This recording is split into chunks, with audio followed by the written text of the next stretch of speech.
Terjerat skandal korupsi LPEI, Wakil Presiden Direktur PT Lautan Luas Jimmy Masrin mengundurkan diri. Setelah ditetapkan KPK menjadi tersangka terkait kasus korupsi pemberian fasilitas kredit oleh Lembaga Pembiayaan Ekspor Indonesia beberapa waktu lalu. Wakil Presiden Direktur PT Lautan Luas Jimmy Masrin dikabarkan mengundurkan diri dari jabatannya.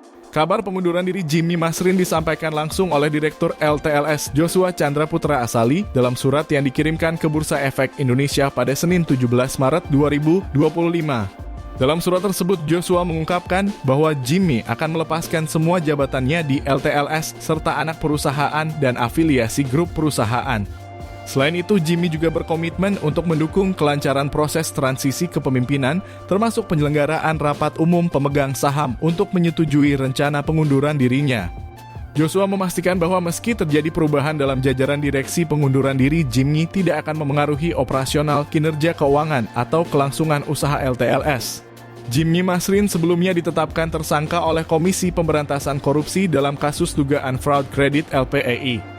Namun LTLS menegaskan penetapan tersebut tidak ada hubungannya dengan perseroan sebab kasus itu terkait kapasitas Jimmy di entitas lain di luar manajemen LTLS. Sebagai informasi, Jimmy Masrin merupakan Presiden Direktur PT Catur Karsa Megatunggal yang tak lain adalah pemegang saham utama dan pengendali LTLS. Dalam kasus LPEI, debitur yang diduga melakukan fraud atas fasilitas kredit adalah salah satu perusahaan PT Catur Karsa Megatunggal, yakni PT Petro Energi. Di perusahaan energi yang sudah dipilotkan pada Juni 2020 itu, Jimmy Masrin bertindak sebagai Presiden Komisaris. Adapun Presiden Direktur PT Petro Energi, Newin Nugroho, juga ikut ditetapkan sebagai tersangka dan ditahan KPK.